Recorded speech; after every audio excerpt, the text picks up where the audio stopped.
So what do you feel like was like the one or two things you did right last year? Nines and tens, meaning absolutely have to sell or really want to sell. How are you cultivating to get to the nines and tens? I got a $3 million listing out of it that's on the market now, and I have another one coming soon. And you can use your prospecting to get people into your community, right? And I feel like there's a massive issue we're seeing right now. I always say on social media, we see your numbers today. Like, when did you know what you were doing was working? That's the best investment in my business. I just paid his bill for last month of $600. You know, it's going to start making you more money. That's why I said consistency matters more. We have a returning guest, Dan Mumm from Las Vegas, Nevada. Dan, how are we doing today? I'm doing well. Thanks for having me. Of course. Yeah, man, this is, one of the reason I asked you back on, honestly, and we'll cut right to it and get right down to brass tacks, which is the fact that you had one of your best years ever last year. You also, unbeknownst to yourself, I played a couple of the voice notes that recently we had an engagement on for my entire team. And I said, guys, if you want to know what it's like to be a top producer, this is the space you have to live. And that was looking at nines and tens and different like ideas on that. And it was so powerful to me. Yeah, of course, I've heard that before, but even, at a certain level, you just get to this point. So what do you feel like was like the one or two things you did right last year? And what did you really mean on the whole nines and tens? I know it's two separate things, but go into both of those things if you don't mind. Sure. Yeah, I think that is probably the number one thing that I did right was the nines and tens. So basically what that was, for anyone that didn't listen to it, I isolated my prospecting down to people who are nines and tens on a motivation scale of 1 to 10. So nines and tens meaning absolutely have to sell or really want to sell. An 8 would be, I want to, but if I don't get the right price, it's okay. I got rid of those 8s because I found those 8s were really hanging up my business. And just, even though you can sell those are viable prospects that you can convert and make work. Just the brain damage involved and the lack of profitability and the churn levels and the lack of customer satisfaction just wasn't worth it. And so I was a little worried that, if I just focus on the nines and tens, that my business will shrink because I'm going to have less deals. But in reality, as we talked about, it actually caused the business to grow, not just the number of clients, but also the profitability, the customer satisfaction that helps you get more. So that was the number one change that I made that I think really worked well. And I guess the one thing I would say on it, especially for newer agents, I think the mindset that people have is, well, I don't have a lot of clients, so I can't do that. I can't be that picky. But that's backwards, because you need to be that picky so that you can have the time and the energy to service these people and find those types of clients. There's no shortage of nines and tens out there. It's just your ability to commit to finding them. These nines and tens, are they sitting in your database? Are they fresh expires, fresh FISBO, circle prospects? How are you cultivating to get to the nines and tens? Yeah, so that's a good question too, which I talked to Dean about, is where do you find them? And I looked at all my lead sources last year because I thought, hey, maybe there's more nines and tens in certain lead sources. But long story short, every lead source has nines and tens. You could find them in just listeds. You could find them in for sale by owners. You could find them in expireds. It's not really which source. It's about when you're using the source, are you just being selective and finding those? Any of them can help. Now, that being said, yeah, there's certain sources that are more likely to get you them, because I think a for sale by owner, by example, you're going to be more likely to find a 9 or a 10 calling for sale by owners than circle prospecting, because it's just random and it's going to take way longer, but you still can find it. It's not like it doesn't work. So yeah, database, definitely. That's my number one source now. We could go into that too. I think all the lead sources work well. A couple that I think are worth noting: if you can build reviews online, that helps you get nines and tens, because you get them calling you, and they're only calling you once they're really ready and they've read your reviews and they buy into you. So that's a big change we made, is trying to build our reputation on Google and Yelp to get more inbound calls. That's huge, dude. Well, the reviews, I mean, we've been, we all talked about this, I think, over the last couple of years. I mean, building that up and getting those come list me calls. I mean, I know for us, I mean, it's been huge. I mean, just having that other arm of your business that, people are finding you now, as opposed to always, because, we're all MFO based, either former or current, and we, have that fundamentals, let's say. I say that we are the classical trained agents out in the marketplace, and now we can just be artists and do whatever we kind of choose to do, a bit different paths, and there's no right or wrong answer to that, right?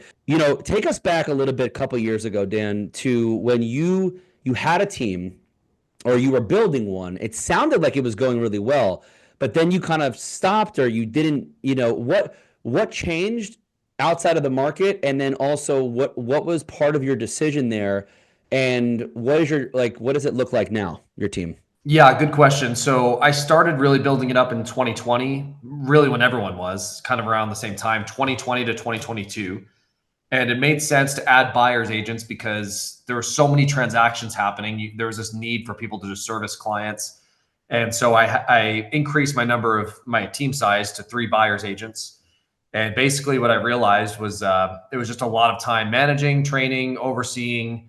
And there was deals that made sense and that they made money. And so I wanted to try and not lose those deals. So I wanted to have extra people to handle them. But the problem is, if you just look at the amount of time that you spend just hiring those people, I found you're better off just not doing those deals because I could just generate higher profits in my personal production. So long story short, it's a long answer to say, I just found my personal production was by far the biggest profit center for my business. So I really just tried to lean down the team to the absolute necessity. So now what it is I have 1 buyer's agent. I make 0 money on my buyer's agent's personal deals. I make a 50-50 split on her deals that I send her. But honestly, I don't even look at those either. Like, it's found money to me when she converts buyer deals. For me, the purpose of that buyer's agent is just to free me up so I can focus on making money on listings. As long as I'm not distracted with anything buyer related, then that makes sense for me. So I'm not looking at it as a profit center anymore. It's more just freeing up my time to focus on listings. Freeing up the time outside of just focusing on listings, what are you doing with that free time? Because I feel like when there's a lot of white space on your board, let's just say like for a traditional agent, I'm sure you have 2, 3, 4 appointments lined up every day. But if you're out there hunting and looking for your first deal or your first appointment for the day or appointment for the week, how else like you can utilize your time with the free time that you gain from passing off, let's say, a buyer? Yeah, I mean, you know just as well as anyone, Rich, you've produced at a really high level personally, and you still do that. There's plenty, if you're 100 deal plus a year agent, there's plenty for you to do, even working 0 buyers, So you're right, you're going to be going on a lot of appointments. I go on 2 appointments a day, typically. The morning's all prospecting, the afternoon's appointments. And then I guess segueing into one thing Dean and I have talked about, I've done a lot more community marketing this year. And so that fills up 60 minutes a day, just about, that I'm spending on building a community, building the database, adding names to the database, cultivating the database, planning for events, things like that. That helps fill the gaps a little bit.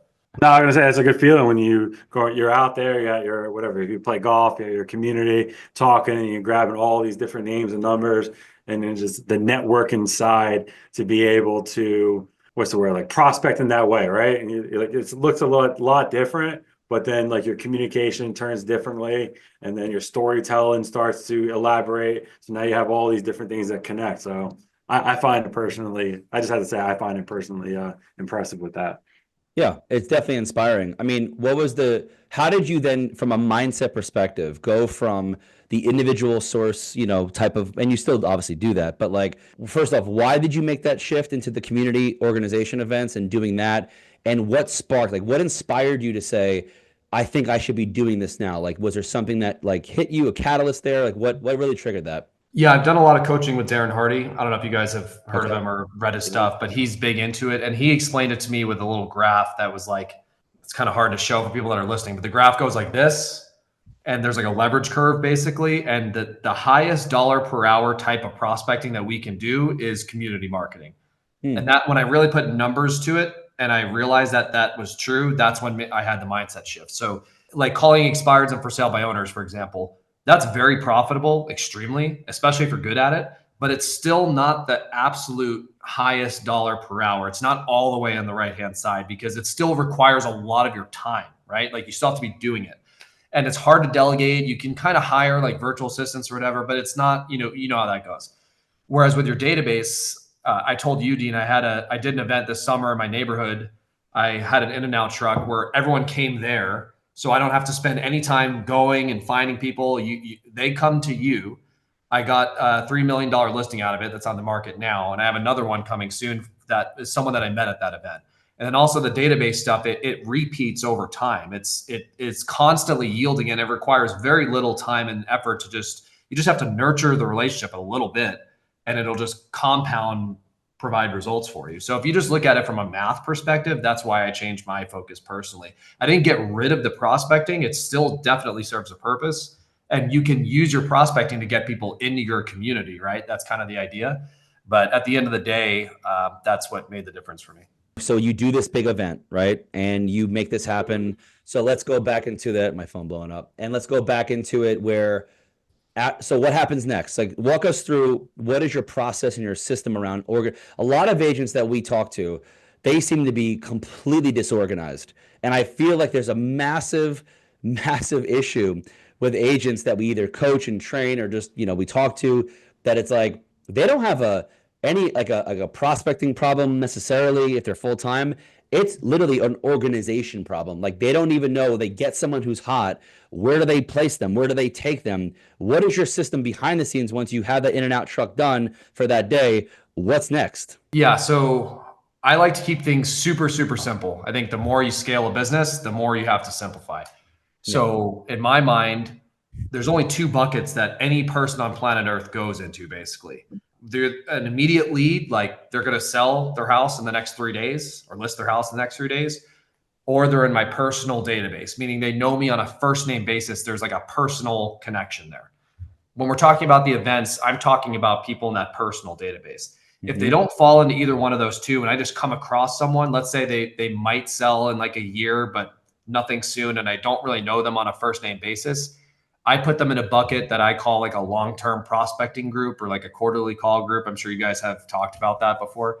And then I have a virtual assistant that calls that list every 90 days. And they just ask 2 questions just to see if any of them want to sell, raise their hand. And then if so, I call them. But to keep it super simple, there's just 2 buckets. It's my database, meaning people that know me on a first name basis, personal connection, not like random prospecting person from 5 years ago.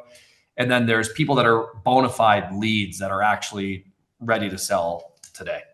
It's one of the two. That's it. If you have all these, I think when you have all these categories like warm, lukewarm, hot, cold, it gets kind of, confusing. So I try to avoid that. And it sounds like you're picking up the phone and actually calling them. You're not hiding behind social media or hiding behind an email or a text message, or are you doing all the above? I definitely do all the above, but you're right. Calling is definitely head and shoulders above the rest. But I did find that there's certain people that'll just never answer a phone call. I used to call only. I did no texting for a while. Then I realized like, okay, there's some value because some people just never answer the phone. So I mix that in now where I'll try a call, next time's a text, but it's a very personal text. It's not a mass generated one. It's like what you would do on a phone call, basically. Hey, I was thinking about you. I know you moved out of town. How's Wisconsin treating you? How are the kids? Things like that. But yeah, I do everything: email, calls, texts. The invitation to the events is a great way to increase the stickiness in your database and the long-term value of the customers, because it gives you a good specific reason to reach out to someone. Also, an invitation to an event is an emotional deposit. It's not like you're constantly asking for something. So I like it for that reason too. My mantra is you always want to have another event. So anytime I talk to someone throughout the course of a year, there's always an event I can invite them to, because we're always doing something soon, So that's a good thing to have in mind. Okay, let's go back a little bit before, right? We're seeing right now, I always say on social media, we see your numbers today. And really, you could arguably say you're a finished product. You are this like design of one of the most successful agents in the country. And it's like, well, that's damn Mumm. Like, I mean, I don't know how to get, like, what is this? Like, what do I do here? Take us back a little bit. Like, you've been in the business now for how long now? Going on 10 years now. So 10th year. So 10 years, right? And you're like, what, 23 years old, right? So, yeah, 35. I wish. 35. Yeah. 35. Okay, guys. But that's amazing. So when you look at like your lineage, I think I see 2 things with you. I see that it seems like you got with the right company, but really they introduce you to the right fundamental coaching company, I think, very early on. Is that accurate? Yeah, right? definitely. Okay. But then secondly, take us back and walk us through, when did it click? Like, when did you know what you were doing was working? And how did you know to put the foot on the gas? Because I feel like agents, again, we talk to these, I mean, whether it's in phone wars or wherever else, and they like stopped way too soon. And it's like, you were about to have a breakthrough. Why would you stop? Like, what year was it in the 10-year career? And then when did it click? What was what was that like movement in your life that you was like, this is working? Right away, I did like one or two deals just because I knew people when I got my license. But then after that, I had like 4 months where I had nothing happen. And so I was like, I ran out of money, maxed out my credit cards. And I was thinking, okay, like I wasn't really going to quit, but I needed to get another job or something. So I went down to the strip to the Hugo Boss store. I was going to just sell suits part time. So I had my resume printed out and I was literally about to walk in to like apply for a job at Hugo Boss. Wow. And they, right as I was walking in, this is crazy. I got a call on my phone. I didn't know who it was. I was like, fuck, might as well answer. And the person who was calling, it was a cash buyer on a listing that I had that was on the market for like forever that wasn't selling. And the guy offered full price and bought it and I double ended it. And then after that, it kind of just happened, just one thing after another. So yeah, I've been there. I know exactly what you're talking about. That's I didn't know that, number one. Number two, but like that's one deal, right? But you obviously like, okay, so you had a couple months of breathing room, right? You paid off your credit cards hopefully, or whatever you did with that money. But then like after that, now that's year one. Years 2 to 3 or 4 now. That's like I feel like the critical stuff. Like when did you pop and what did you do activity wise day by day to be like, yeah, this is we're building something here. We're building momentum here. Correctly early on that helped me realize that is I under two things. One, I understood the value of being a listing agent immediately from day one and really limiting my time with buyers. For me, it was so brutally freaking obvious. It still is. I don't know why more people don't like realize that you want to be a listing agent typically. Like, and there's exceptions to that. And yeah, there's some downsides to it. Like the lifetime value with sellers is not as good, but just overall running a business just makes way more sense. So I committed to that super early on. That helped me. I think within my first 2 to 3 years, I got to the point where I had like 10 active listings. And to me, that's when I realized, okay, I kind of doing better than average, I would say at least. And then the other thing that I did well is that I delegated super early. You guys know I'm an analytical, I'm a nerd. So I just looked at like my dollar per hour and I was like, yeah, it makes no sense for me to be driving around town, putting lock boxes on. So I hired an assistant pretty early. To this day, I mean, my runner, that's the best investment in my business. For the amount of money it saves me and my staff, it's crazy. I just paid his bill for last month. It was $600. And the amount of driving this guy does it's insane. That is a lifesaver. You don't have to waste the time, hour there, hour back, half hour there, half hour back, and then you're not prospecting, you're not doing the highest yield for yourself. And now you lost out on a $15,000-$20,000 commission check because you were doing something. Even beyond that, I mean, just even on my weekends, it's like, yeah, I'm not even working, but just to not have to think about it so that when I go back to the office and I can be refreshed and ready and dialed in, it makes total sense for sure. It is the trap. And, you mentioned something kind of critical, that you don't understand why there's so many other realtors that don't want to be a listing agent.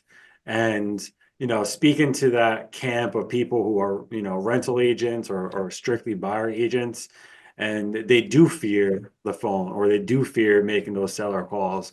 I guess what would be like one thing that, if you can think back to your early age when you were just getting started and then where you are now, just like take that comparison, what would you say to do?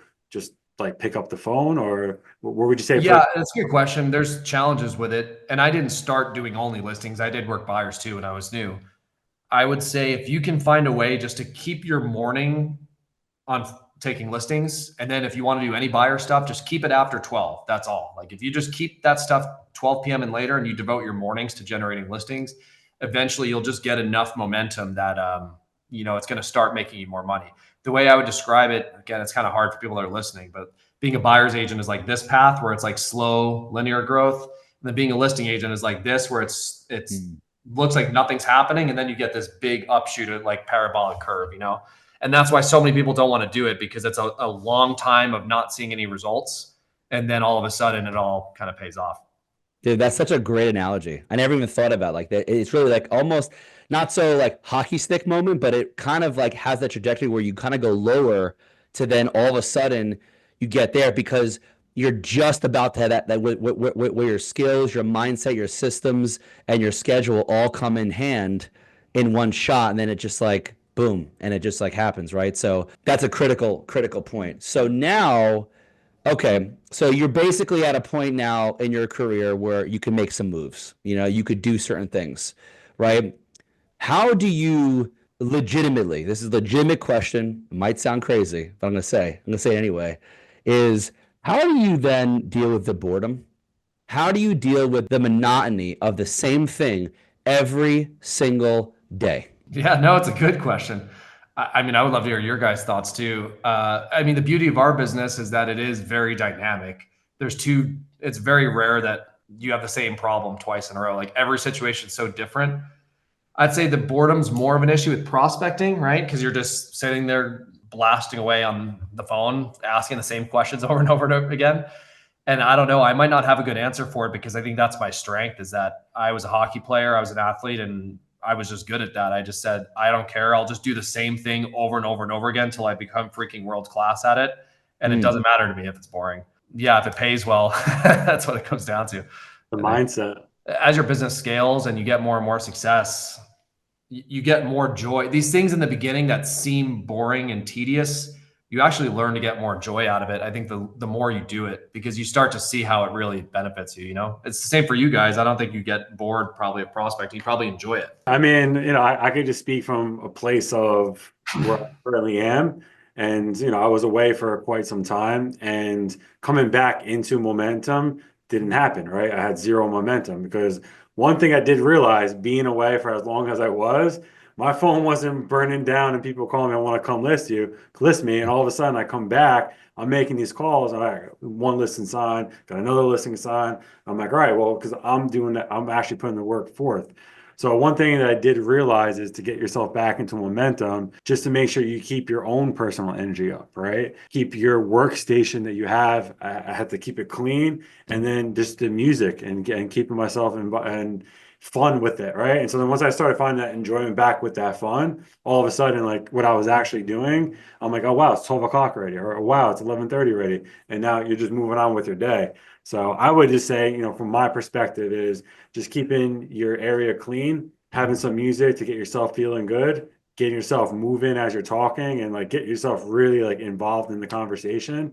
And then most importantly, and I think that we all do the same thing is in the morning, do some type of exercise energy because you need those endorphins for us to be able to feel like, we're the man for this day. And then that's going to shoot you off for the rest of the day. Yeah, adding on to that, if you don't mind, one thing that I Absolutely. changed last year that made a big difference was I care way more about consistency now than intensity. I think it matters way more. So if someone's afraid of prospecting or if they are dealing with the boredom, instead of thinking about trying to do freaking 4 hours of cold calling in a row, just think about how can you be more consistent every single day and just do like 20 minutes like reduce the size down to the point where you could do that every day no matter what.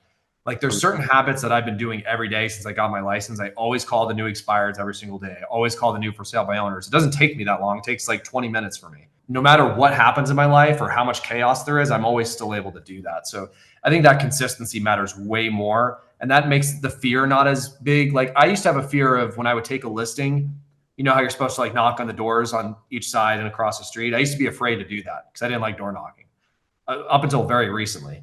And I kept avoiding it because I didn't want to do it. So then what I said was, all right, commit to knocking on one freaking door. Like just take the listing and then just go to the one house next to it and just do that. And then obviously once you just do that, it gets easier and then you do more and then it's like no problem, right?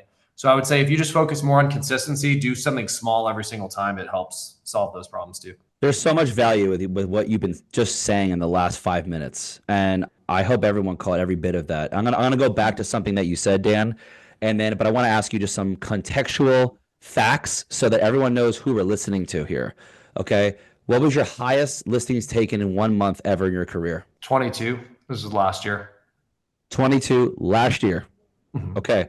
And when arguably, guys, whoever's listening to, you understand this was a transactional recession. Okay. Anyway. Yeah, 55% off a number of deals happening in Vegas. Especially in Vegas.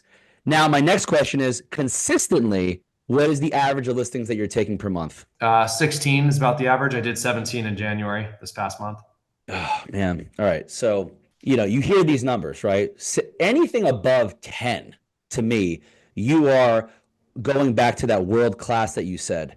But that was what you said there was so critical to me because I said the same. It's funny. We said the same thing to ourselves to become who we wanted to become, which is that you said to yourself, I don't care. It's going to be like drudgery sometimes, whatever, but I'm going to get world class at this. Like I'm going to become that. So my question is, how do you, or how would you recommend someone, or how did you do it, get that self-belief to just believe in this when it was all faith. I mean, you weren't taking 16s listening when you were about to quit the business 9 years ago. So Yeah. what does it look like how did you just talk about self-belief? I need these people to hear, every agent that's listening to this, understand that from you. Yeah, I probably have a different opinion on self-belief than most. I think the best way you can shape your identity and your self-belief is to show yourself evidence of progress, and by taking actions and finding small wins. There's nothing, I don't believe in, really chanting, rubbing crystals together,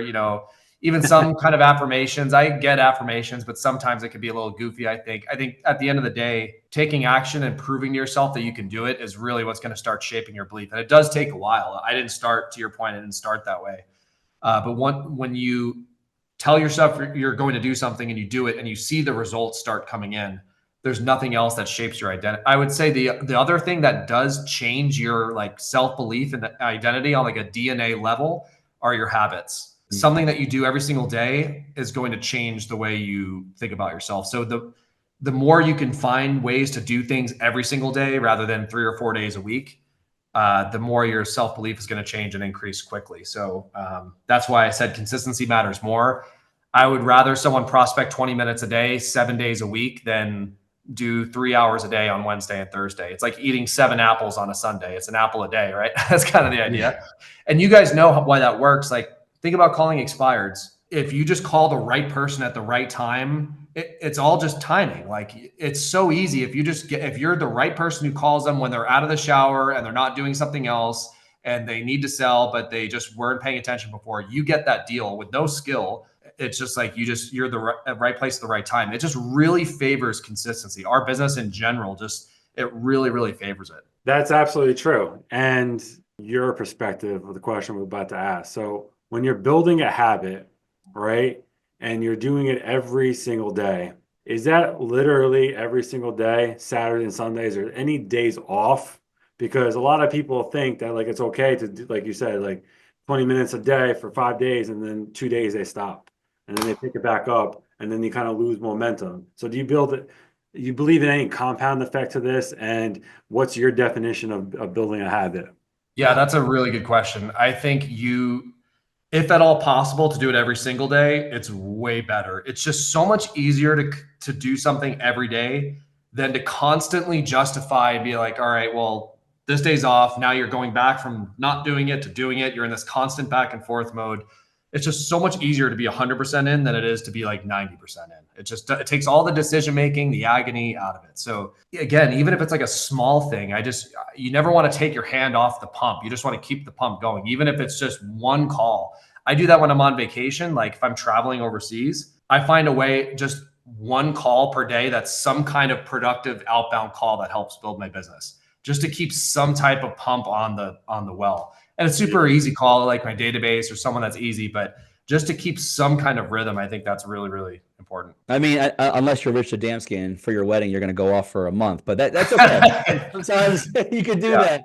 I'm just kidding. We're all brothers. I have faith in my abilities that when I will come Yes. back, that I will Yes. be able to So- take on.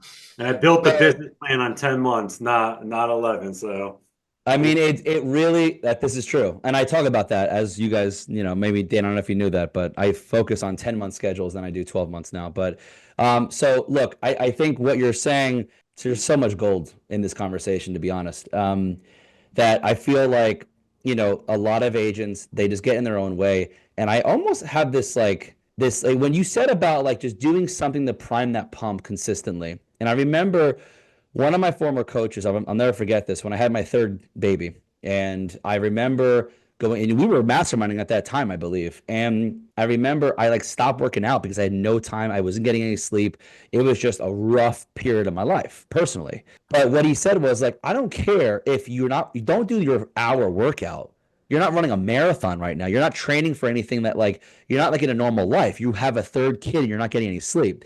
He's like, just do 5 minutes just do something. Just do something that will keep what you know is going to be consistent there.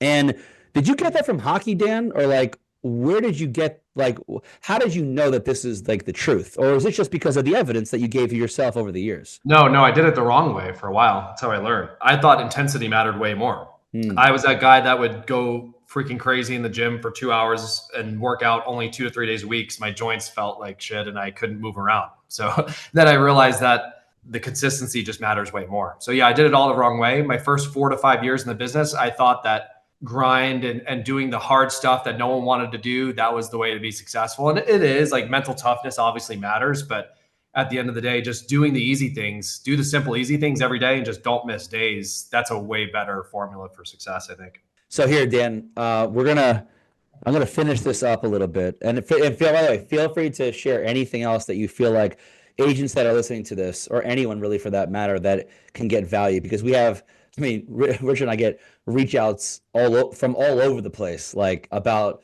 oh, I saw your video here, saw your video there, and I'm like, okay, well, and certain guests just click with certain people. But if you were to take a time machine back to your former self, I might have asked you this in the past, but I'm gonna ask you again.